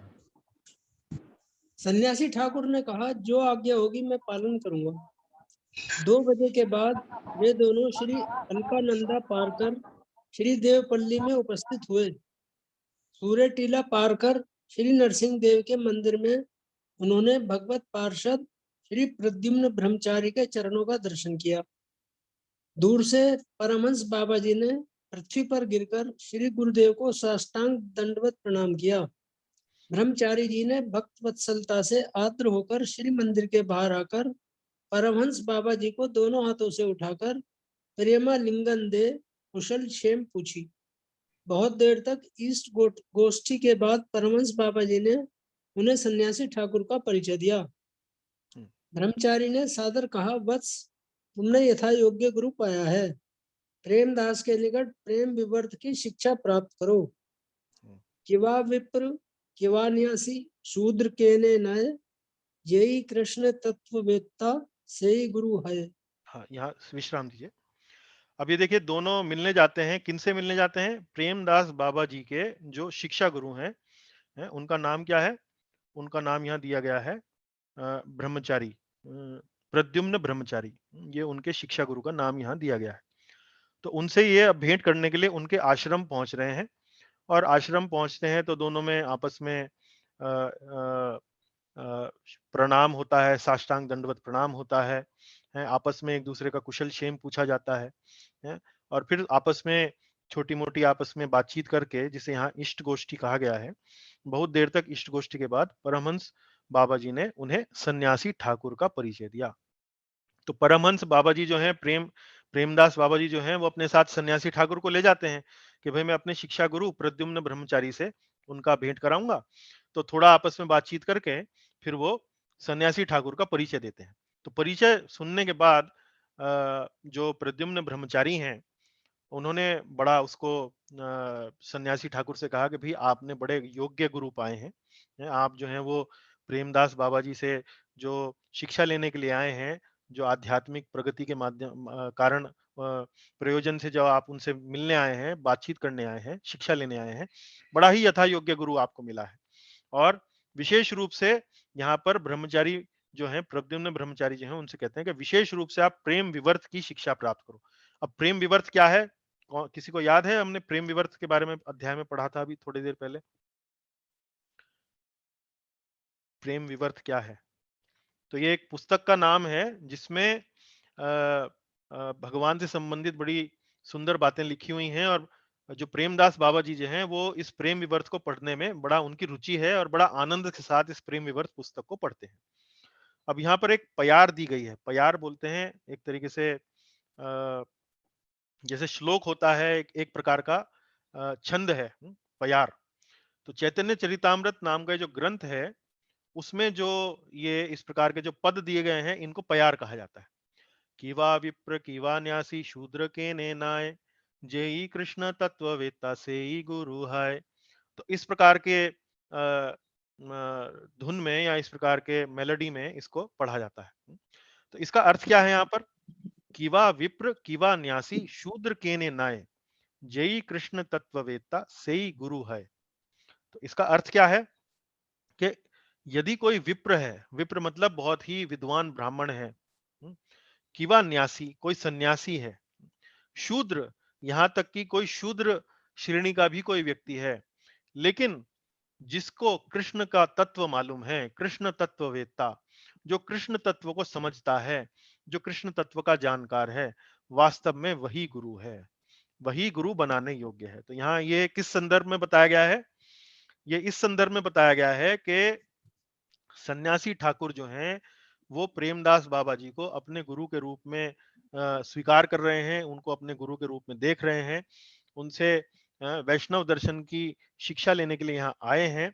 तो उस संदर्भ में जो प्रेमदास बाबा जी के जो शिक्षा गुरु हैं वो ये चैतन्य चरितामृत का एक श्लोक बोल रहे हैं कि भाई जिस व्यक्ति के पास कृष्ण तत्व है, इस बात से कोई फर्क नहीं पड़ता कि वो शूद्र है कि सन्यासी है, कोई कोई बहुत पहुंचा हुआ ब्राह्मण है, लेकिन यदि उसके हृदय में कृष्ण का तत्व है, कृष्ण का विज्ञान वो समझता है, तो वही गुरु बनाने योग्य है। तो ये बात वास्तव में इन्होंने प्रेमदास बाबा जी के लिए कही है कि वो वास्तव में बिल्कुल उपयुक्त व्यक्ति का चुनाव आपने किया है, क्योंकि वो कृष्ण तत्व को समझते हैं, जानते हैं। चलिए आगे पढ़िए। सन्यासी ठाकुर ने भी विनीत भाव से परम गुरु के पाद पद्मों में साष्टांग दंडवत प्रणाम कर कहा, प्रभु आप श्री चैतन्य देव के पार्षद हैं, आपकी कृपा कटाक्ष से मेरे जैसे सैकड़ों अभिमानी सन्यासी पवित्र हो सकते हैं, आप कृपा करें। सन्यासी ठाकुर ने भक्त गोष्ठी के परस्पर व्यवहार को इससे पहले सीखा नहीं था। गुरु और परम गुरु में परस्पर जिस प्रकार का व्यवहार देखा, उसी को सदाचार जानकर अपने गुरु के प्रति निष्कपट रूप से उसी दिन से वैसा ही व्यवहार करने लगे। संध्या के समय आरती दर्शन कर दोनों श्री गोद्रुम लौट आए। हाँ जी, विश्राम दीजिए।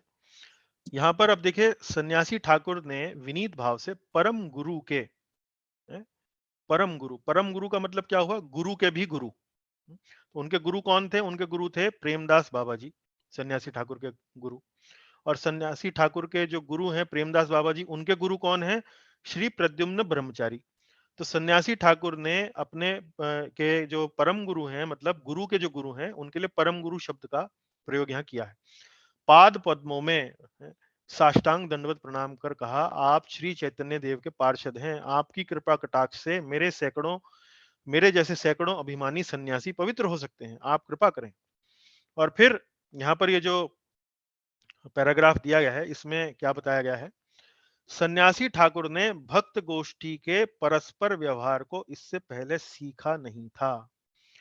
अब वो क्या देख रहे हैं यहाँ पर जो सन्यासी ठाकुर है कि उनके जो गुरु हैं प्रेमदास बाबा जी, और प्रेमदास बाबा जी के जो गुरु हैं प्रद्युम्न ब्रह्मचारी, उनके बीच में किस प्रकार का आचार आदान प्रदान हो रहा है, व्यवहार का किस प्रकार का आदान प्रदान हो रहा है। तो वो इस व्यवहार के आदान प्रदान से भी बहुत कुछ सीख रहे हैं। इससे पहले उन्होंने इस प्रकार का आचरण, इस प्रकार का व्यवहार नहीं सीखा था। तो जैसा वो अपने गुरु जो उनके गुरु हैं वो अपने गुरु से जिस प्रकार का आचरण कर रहे हैं, व्यवहार कर रहे हैं, उसी प्रकार का व्यवहार अब वो धीरे धीरे अपने गुरु के प्रति भी वैसा ही व्यवहार करने लगे। और फिर यहाँ लिखा है कि संध्या के समय शाम हो गई और आरती इत्यादि का दर्शन कर दोनों वापस वहां गोदरूम लौट आए। यहाँ आगे चलिए। कुछ दिन इस तरह रहने के बाद सन्यासी ने परमहंस बाबा जी से तत्व जिज्ञासा करने की इच्छा की। इस समय वेश के अतिरिक्त और सब बातें उन्होंने वैष्णवों जैसी ग्रहण कर ली थीं। शम दम आदि गुणों से संपन्न होकर संपूर्ण रूप से ब्रह्मनिष्ठ तो उन्होंने पहले ही प्राप्त कर ली थी। इस समय उस निष्ठा के ऊपर पर ब्रह्म की चित्त लीला निष्ठा भी उत्पन्न हुई। साथ ही साथ दीन भाव भी प्रबल हो उठा। हाँ, यहाँ रुकिए जरा, यहाँ विश्राम दीजिए। यहाँ बड़ी कुछ महत्वपूर्ण बातें यहाँ बता रहे हैं जो भक्ति विनोद ठाकुर हैं विवरण में अपने। अब कुछ दिन वो रहे अपने गुरु जी के साथ और उसके बाद उन्होंने प्रश्न करने आरंभ किए, तत्व जिज्ञासा है। और वो बता रहे हैं कि वेश के अतिरिक्त सभी बातों से उन्होंने वैष्णवों जैसी ग्रहण कर ली थी। वेश जो सन्यासी का था वो किस प्रकार का था? वो एक तरह से गेरुआ वस्त्र पहनते थे। जो बाबा जी, जो परमहंस बाबा जी हैं, प्रेमदास बाबा जी, उनका जो वेश था वो सफेद कपड़ों में है। हालांकि लिखा नहीं है यहाँ पर यदि आप थोड़ा सा इस पुस्तक में दिए गए चित्रों को देखेंगे तो चित्रकार ने परमहंस बाबा जी को सफेद वस्त्रों में दिखाया है और सन्यासी को गेरुए वस्त्रों में दिखाया है। अब यहाँ देखिए, शम दम आदि गुणों से संपन्न होकर संपूर्ण रूप से ब्रह्म निष्ठा तो उन्होंने पहले ही प्राप्त कर ली थी। ये जो पंक्ति है ये वास्तव में आपको कुछ स्मरण इसको कराना चाहिए। भगवत गीता से आपने जो अभी तक अध्ययन किया है, ये पंक्ति पढ़कर क्या आपको भगवत गीता का कोई श्लोक आपको याद आता है? ब्रह्म निष्ठा उन्होंने पहले ही प्राप्त कर ली थी और इस समय उस निष्ठा के ऊपर पर ब्रह्म की चित लीला निष्ठा भी उत्पन्न हुई। साथ ही साथ दीन भाव भी प्रबल हो उठा। तो क्या आपको भगवत गीता से कुछ ध्यान आता है ये सब पढ़ने के बाद? ब्रह्मनिष्ठा, ब्रह्मनिष्ठा ये शब्द, इसका क्या अर्थ हो सकता है यहाँ पर? और इसका क्या मतलब, इसको आप कैसे, इसकी क्या विशेषताएं हैं? ब्रह्मनिष्ठा ये जो शब्द है, गीता में आपको इस प्रकार का शब्द कहाँ देखने को मिलता है और इसकी क्या विशेषताएं हैं?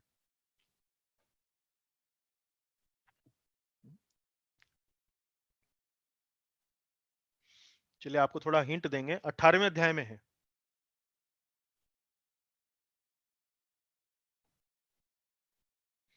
कोई बात नहीं। देखिए 18वें अध्याय का जो 54वां श्लोक है उसमें भगवान श्री कृष्ण बता रहे हैं, ब्रह्म भूत प्रसन्न आत्मा न शोचति न कांक्षति समः सर्वेषु भूतेषु मद भक्तिम लभते पराम।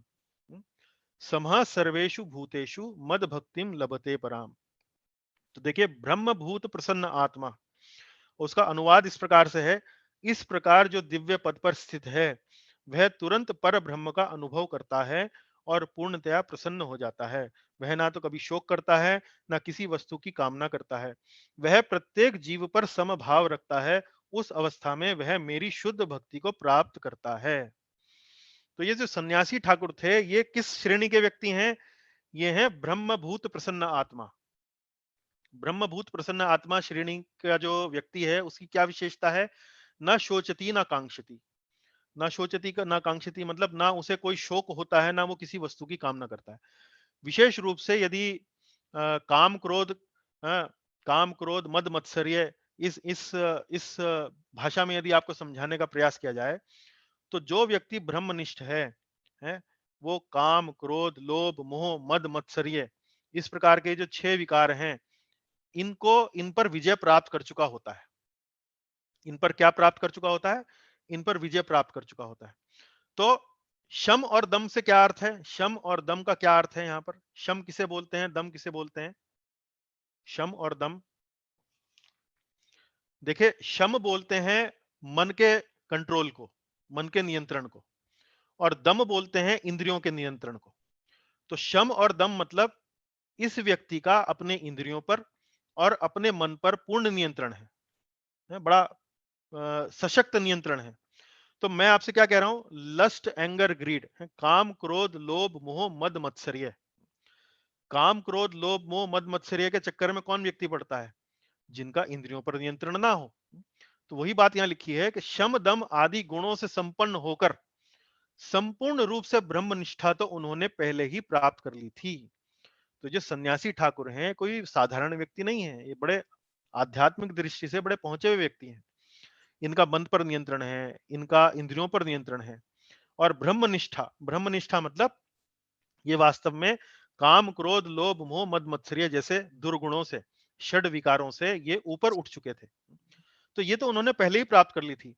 लेकिन इसके इस समय उस निष्ठा के भी ऊपर, इस निष्ठा से भी ऊपर वो जाना चाहते थे। इस निष्ठा से ऊपर कहां जाना चाहते थे? पर ब्रह्म की चित लीला निष्ठा भी उत्पन्न हुई। पर ब्रह्म की चित लीला निष्ठा मतलब इसको साधारण शब्दों में कहा जाए तो भगवान की भक्ति, भगवान श्री कृष्ण की भक्ति, भगवान श्री कृष्ण की लीलाओं के बारे में श्रवण करने की जो एक उनके मन के भीतर जो एक जिज्ञासा थी, वो भी उत्पन्न अब हो चुकी थी। साथ ही साथ दीन भाव भी प्रबल हो उठा। दीनता है, दीन भाव मतलब विनम्रता का जो एक भाव होता है वो भी प्रबल हो उठा। अब इस वर्णन का भगवत गीता के 54वें श्लोक से क्या इसका इसका क्या संबंध है? तो 18वें अध्याय का जो 54वां श्लोक है इसमें भगवान बताते हैं, इस श्लोक को कहने से पहले वो वास्तव में अ, वो वास्तव में 51, 52 और 53वें श्लोक में इन बातों का वर्णन करते हैं कि जो व्यक्ति आध्यात्मिक रूप से जो एक प्रकार से ज्ञान योग या ध्यान योग में जो व्यक्ति जो लगा हुआ होता है, ज्ञान योग और ध्यान योग। ज्ञान योग मतलब उपनिषदों का पाठ करना, अलग अलग उपनिषदों की जो अलग अलग जो सूत्र हैं जैसे अहम ब्रह्मास्मि इत्यादि इत्यादि, उन पर मनन करना, उन पर ध्यान करना। उसके अलावा बड़ा ही शुद्ध सात्विक जीवन का निर्वाह करना, अपनी इंद्रियों पर नियंत्रण करना, उस प्रकार का पूरा यहाँ पर उन्होंने विवरण दिया है।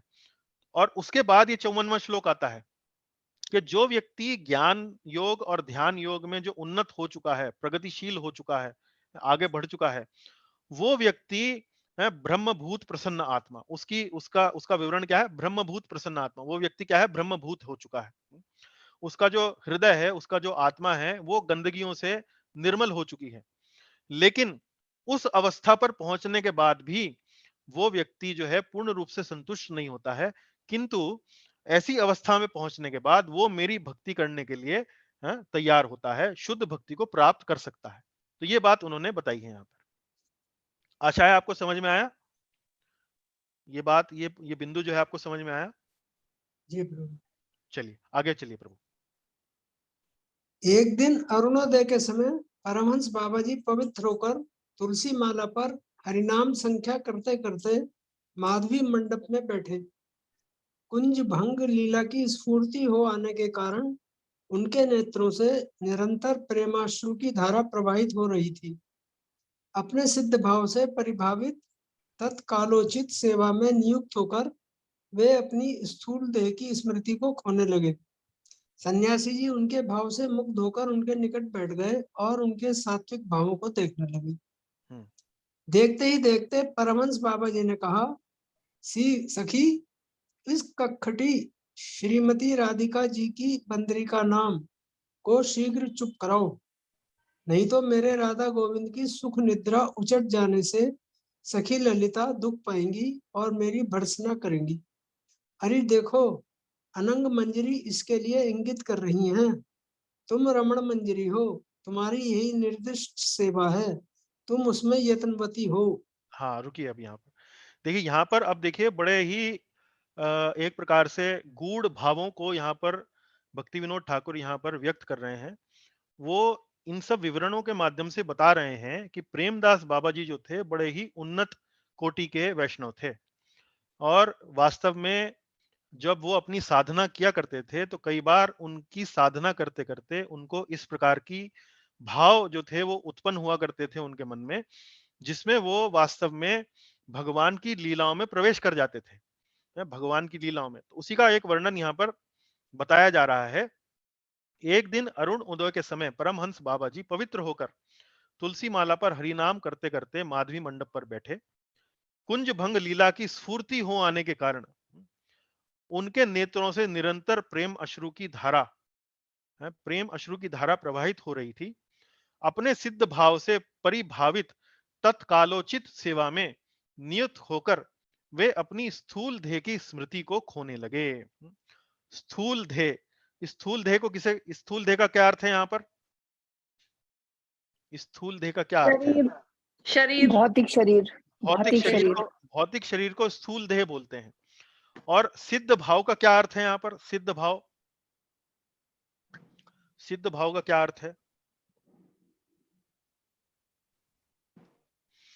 सिद्ध भाव का अर्थ यहाँ पर यह है कि वास्तव में देखिए, हम पढ़ रहे हैं भगवत गीता में कि हम ये स्थूल देह नहीं, हम तो एक आध्यात्मिक जीव हैं, आध्यात्मिक आत्मा है, चेतना का एक कण है। लेकिन वो चेतना का एक जो कण है, जब पूर्ण रूप से शुद्ध हो जाता है, जब वास्तव में वो भगवान के प्रेम में अपनी पूर्ण रूप से संलग्न हो जाता है, तो उसको वास्तव में आध्यात्मिक जगत में जो उसका वास्तव में जो उसका स्वरूप है, जो उसकी पहचान है, वो उसको प्रकट हो जाती है, वो उसको पता लग जाती है। इसको कहते हैं सिद्ध भाव। सिद्ध भाव मतलब उनका वास्तव में जब वो अपने आप को सिद्ध कर चुके हैं, जब वो अपने आप को पूर्ण रूप से शुद्ध कर चुके हैं, अपने आप को भगवान के प्रेम में निमग्न कर चुके हैं, तो ये सिद्ध भाव जो है तब वो ऐसे व्यक्तियों में उत्पन्न होता है। तो सिद्ध भाव से परिभावित तत्काल उचित सेवा में नियुक्त होकर, तत्काल उचित सेवा मतलब जो आध्यात्मिक जगत में जो उनकी सेवा है उसमें नियुक्त होकर वे अपने स्थूल देह की स्मृति खोने लगे। सन्यासी जो उनके सामने बैठे हुए थे, प्रेमदास बाबा जी महाराज के, वो उनके भाव से मुग्ध होकर उनके निकट बैठ गए और उनके सात्विक भावों को देखने लगे। अब यहां देखिए, अब वो अपने सिद्ध भाव में, प्रेमदास बाबा जी महाराज जो सिद्ध भाव में, जो भगवान की लीलाओं में जब प्रविष्ट हुए हैं, अब वो क्या सब देख रहे हैं उसका वर्णन यहां पर किया गया है। देखते ही देखते परमहंस बाबा जी ने कहा, सखी इस कक्कठी है, ये कक्कठी कौन है? कक्कठी राधिका रानी की, राधा जी की बंदरी का नाम है।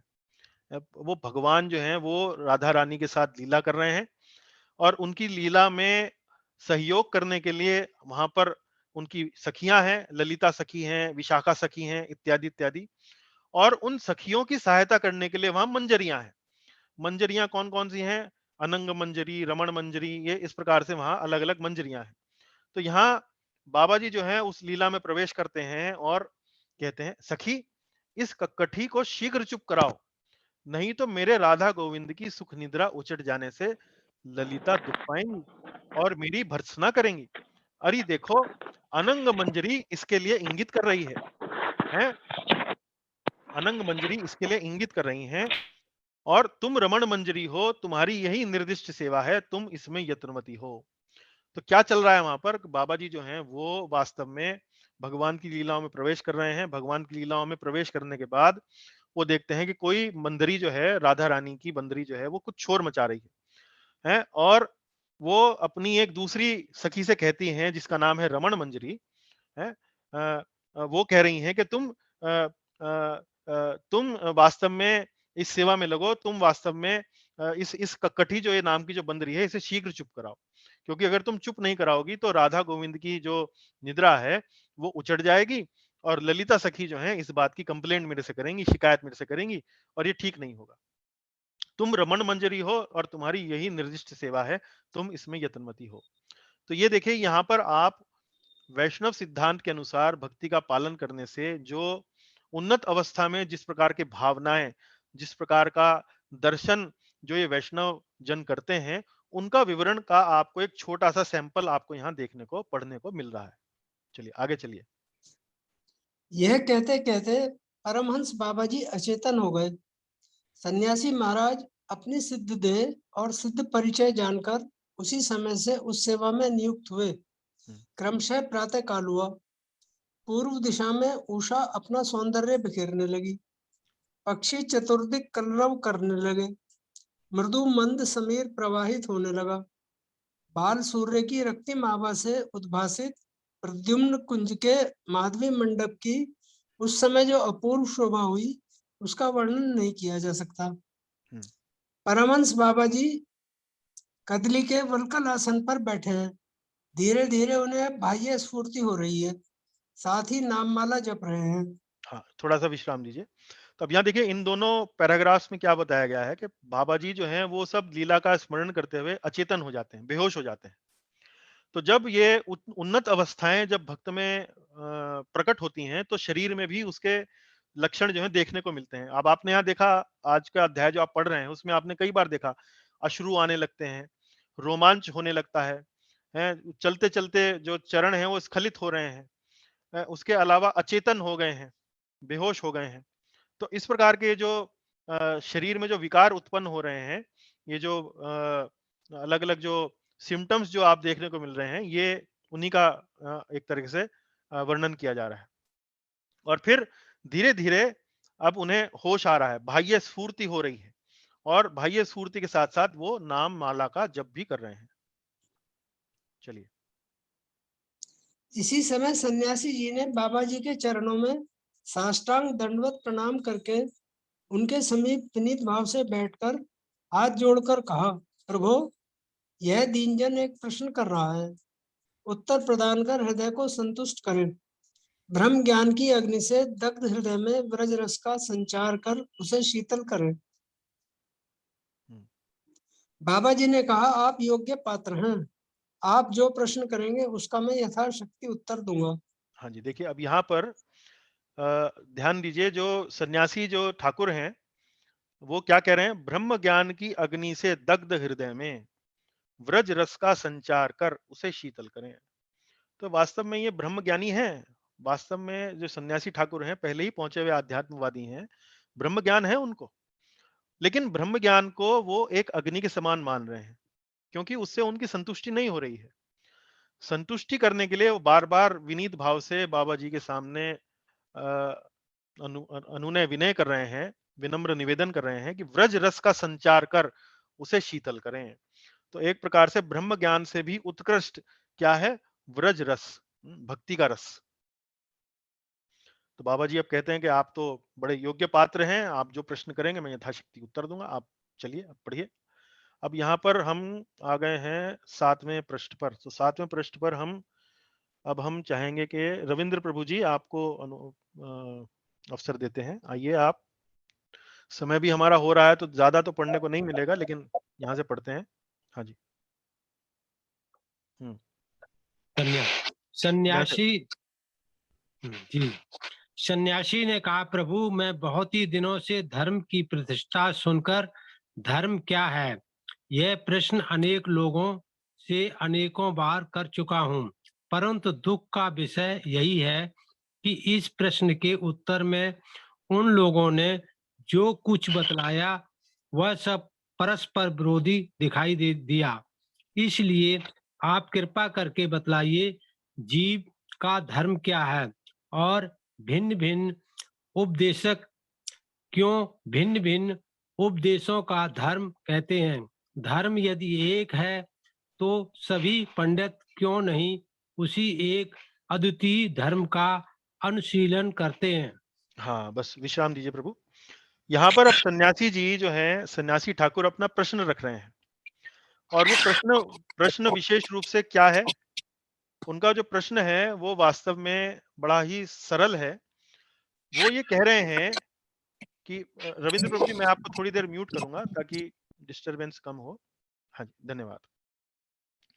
वो प्रश्न ये कर रहे हैं कि भाई मैं ये जानना चाहता हूं कि जीव का धर्म क्या है, और मैं इस प्रश्न को अनेक अनेक लोगों से पूछ चुका हूं, और जो भी विवरण मैं उनसे सुनता हूं वो परस्पर विरोधी दिखाई देता है। कोई मुझे कोई बात कहता है, कोई मुझे कोई बात कहता है। जीव का धर्म क्या है ये आप कृपया करके मुझे बतलाइए, और भिन्न भिन्न उपदेशक क्यों भिन्न भिन्न उपदेशों को धर्म कहते हैं।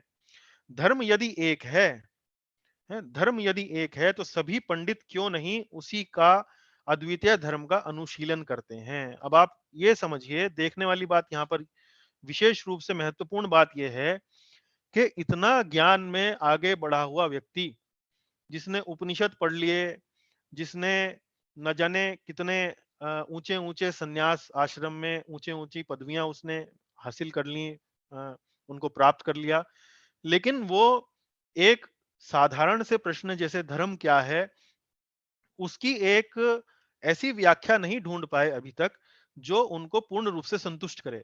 हालांकि उस व्याख्या को सुनने के लिए, उस प्रश्न का उत्तर जानने के लिए वो अलग अलग लोगों के पास गए, लेकिन उनसे जो भी व्याख्याएं उन्होंने सुनी वो उन्हें परस्पर विरोधी नजर आई हमेशा।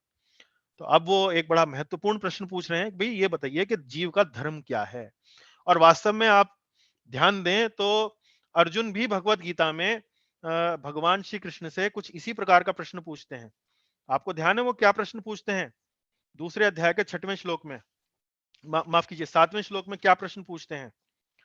7वें श्लोक में पूछते हैं, कार्पण्य दोषो पहता स्वभाव पृच्छामि त्वाम धर्म सम्मूढ़ चेतः यच्छ्रेष्यान्निश्चितम ब्रूहि तन्मे शिष्यस्ते हम शादी माम त्वम प्रपन्नम। तो अर्जुन भी यही प्रश्न पूछ रहे हैं कि भाई भगवान मुझे बताइए कि मैं धर्म के संबंध में, मेरा धर्म क्या है, मेरा कर्तव्य क्या है, मैं उस संबंध में बिल्कुल विमूढ़ हो चुका हूं, मुझे ये समझाया कि मेरा धर्म क्या है। तो उससे मिलता जुलता प्रश्न जो है वास्तव में सन्यासी ठाकुर भी यहाँ पूछ रहे हैं। हालांकि वो प्रश्न अर्जुन का जैसा प्रश्न नहीं है, वो एक बड़ा ही सामान्य प्रश्न है, जनरल प्रश्न है, वो है जीव का धर्म क्या है, ये पूछते हैं। चलिए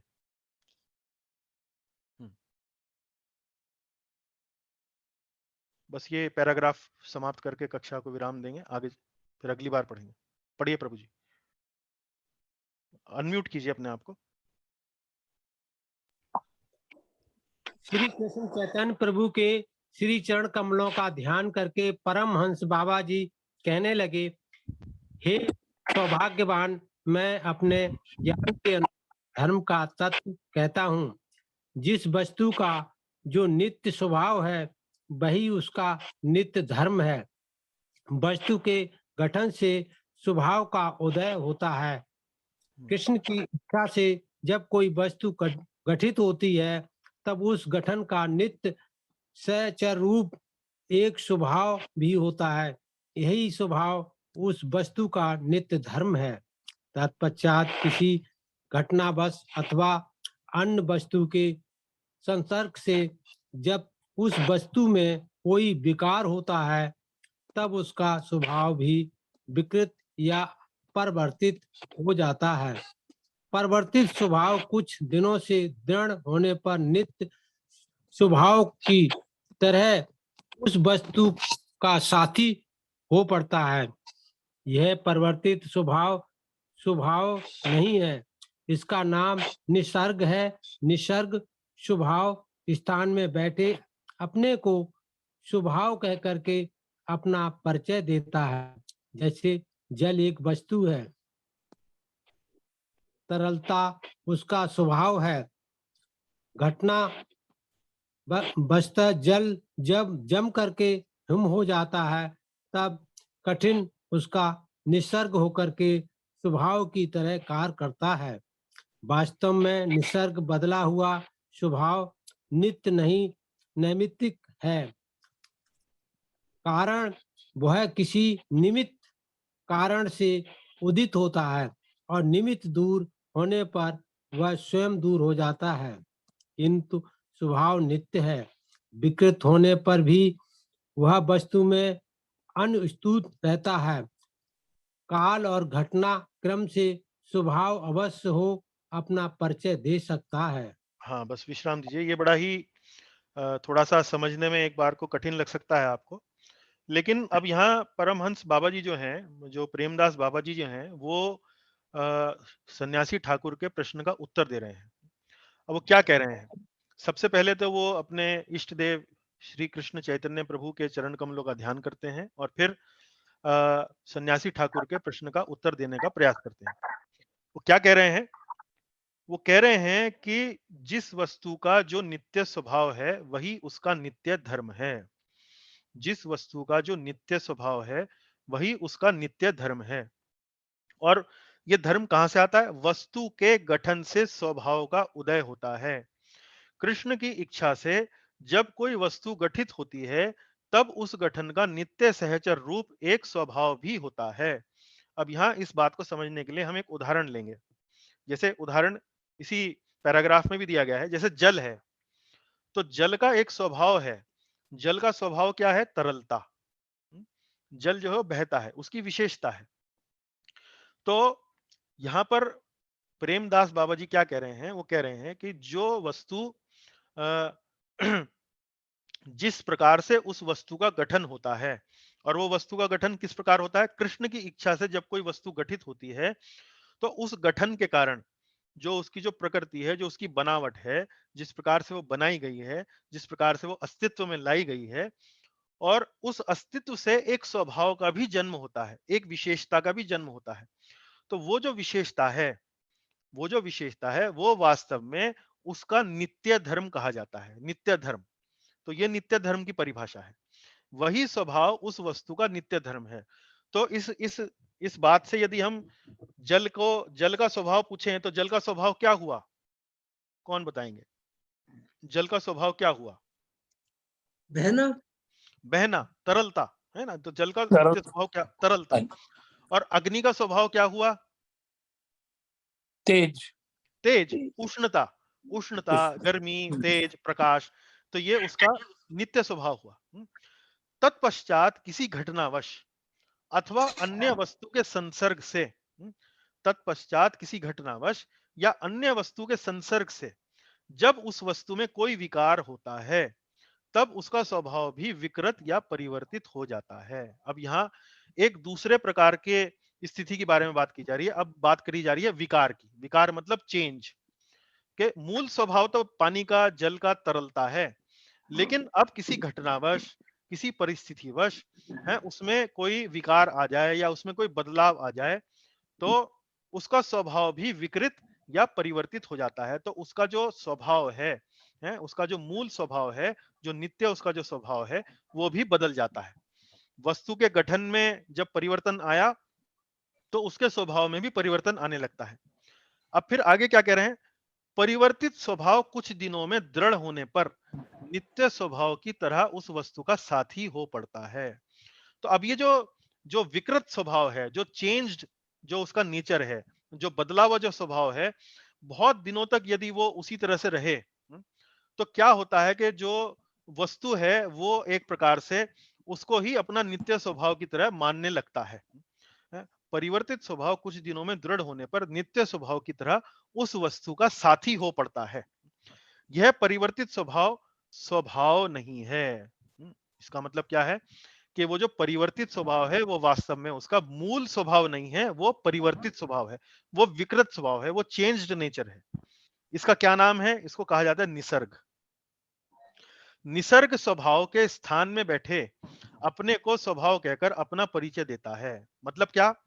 अब जल है, जल का स्वभाव क्या है? तरलता।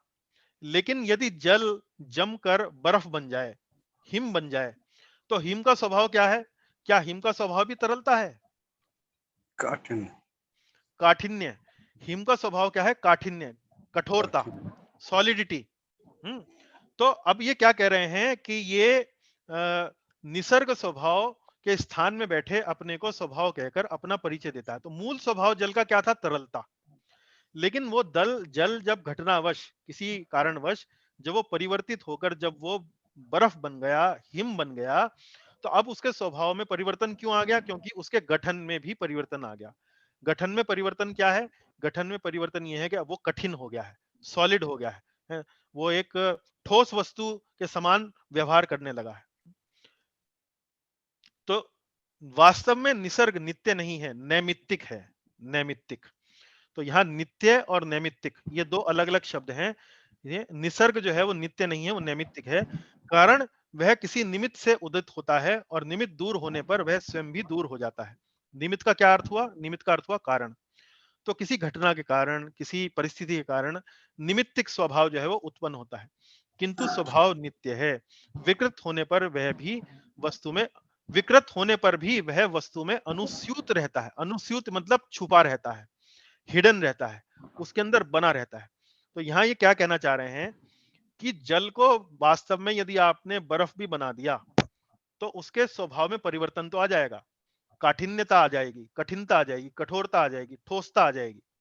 लेकिन जो तरलता का स्वभाव, जो जल का जो मूल स्वभाव था, जो नित्य स्वभाव था, वो अभी भी वो जो बर्फ है उसके अंदर छुपा हुआ है। वो कहीं गया नहीं है, वो उसके अंदर छुपा हुआ बैठा है। काल और घटनाक्रम से स्वभाव अवश्य ही अपना परिचय दे सकता है। तो काल मतलब समय के अंतराल के कारण, और घटनाक्रम मतलब यदि कोई व्यक्ति, यदि कोई वस्तु जो है अपने आप को परिवर्तित करने का प्रयास करे, तो ये जो मूल स्वभाव है ये प्रकट हो सकता है, ये अपना परिचय दे सकता है। तो आज हम अपनी इस कथा में यहीं तक चर्चा करेंगे, क्योंकि समय हो गया है 6:27 हो गए, हमने लगभग 10-12 मिनट ऊपर अध्ययन कर लिया है। लेकिन मैं कक्षा में उपस्थित जो आदरणीय भक्तगण हैं उनसे ये पूछना चाहूंगा कि ये जो प्रयोग हम कर रहे हैं, एक पुस्तक का जो हम अध्ययन करने का प्रयास कर रहे हैं और अलग-अलग बातों को समझने का प्रयास कर रहे हैं, वो शैली वो आपको कैसी लगी? मतलब ये पढ़ने का, अध्ययन करने का ये जो तरीका है, क्या आपको रुचिकर लगा? क्या आपका मन लगा आज की इस कक्षा में? अच्छा लगा। जी अच्छा प्रभु लगा। जी। जी, तो मुझे किस-किस की आवाज़ आई? सुबोध जी की आई और नहीं, रविंद्र जी की आई। बहुत अच्छा लगा, बहुत अच्छा लगा। बहुत अच्छा लगा। ठीक है। प्रभु जी धन्यवाद। अपने हरे कृष्णा। अगर हाँ प्रभु जी। जी हम लोग खुद से पढ़ते ये पुस्तक तो हाँ, पढ़ना मुश्किल था, लेकिन आपके पढ़ाने की वजह से, आपको समझाने Yes, की वजह से वो अच्छा लग रहा है। it has चलिए बहुत become सुंदर, easy. बहुत सुंदर। तो ठीक जी। है, हाँ। ये तो इसमें हम हाँ, बताइए। इसमें जी। प्रभु जी दो बातें बहुत अच्छी लगी। एक तो कृष्ण नाम की महिमा, भक्ति का जो रस है वो बहुत इम्पोर्टेंस उसको बताया, उसको इम्पोर्टेंट बताया जी, है। जी, और दूसरा जो धर्म है वो भिन्न-भिन्न, उसको बहुत सुंदर तरह से क्लेरिफाई किया है बहुत सुंदर तरीके कि से। जी, कैसे। जी। जी। तो अभी अध्याय पूरा नहीं हुआ। मेरी मेरी मतलब मेरी जो प्लानिंग थी, जो योजना थी, वो थी कि पूरे 11 पृष्ठ जो हैं वो पूरे कर लिए जाएँ और इसी हिसाब से मैं चल रहा था, लेकिन समय जो था वो थोड़ा मैं योजना ठीक से नहीं बना पाया।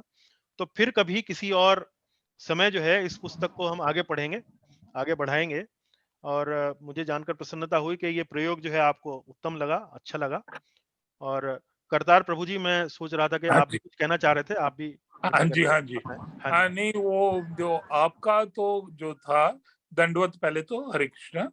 हाँ जी, एंड ये आपका जो प्रयोग है ये सराहनीय है, जी, बहुत उत्तम है। जी, और दूसरी जो इसमें बात है, समय कम नहीं हुआ, जी। आपने उसको इतना हाँ, प्यार दे दिया जी, कि वो बेचारा पूरा नहीं इसलिए हो वो पाया। ठीक है, इसलिए हो नहीं, गया। हमें मुझे थोड़ा आइडिया लग जाएगा, आगे से कुछ 7-8 पृष्ठ ही रखेंगे योजना में और इस हाँ हिसाब से जी। चलेंगे। तो यदि आप उचित समझें तो कम से कम एक अध्याय पूरा कर लें, तो उस लिहाज से यदि अगली कक्षा में इसको पूरा कर लें तो बात पूरी हो जाएगी, यदि आप उचित समझें तो। नहीं, वो ही मैं सोच रहा था, वही दूसरे अध्याय में सेम कंटिन्यू करो। कंटिन्यू करते हैं, तो इसे पूरा कर लेंगे अगली बार, हैं? हाँ करेक्ट, जी। करेक्ट, तो करेक्ट, उसमें करेक्ट। हाँ जी। जो बचे हुए जो 4-5 जो पृष्ठ रह गए हैं, उनको पूरा कर लेंगे। तो जी गुरु। अगले अगले 21 जून को हमने प्रश्नोत्तरी पर चर्चा रखी थी, तो प्रश्नोत्तरी की चर्चा जो है वो 1 हफ्ता आगे बढ़ा देते हैं और ये करेक्ट, चर्चा पूरी करेक्ट। करते हैं। ठीक है? ठीक है। चलिए, चलिए जी आप लोगों का बहुत-बहुत धन्यवाद। कोई यदि और कोई अंतिम टिप्पणी कोई आप बोलना चाहें, अन्य कोई भक्त, तो मे बी हम कर सकते हैं। वो गुरु जी, अगर परमिशन हो तो मैं हाँ, बताइए। वो जो आपने पानी और बर्फ का एग्जांपल दी थी, हुँ, तो उसमें बहुत सारी हैं, तो मैं वो सोच रहा था पानी और चाय, पानी और चीनी। हाँ, इस तो प्रकार से विकृत हो गया ना वो, तो हाँ जी। हाँ जी। चाय हो जाने पर उसका स्वाद बदल जाएगा, उसका रंग जी बदल जी जाएगा।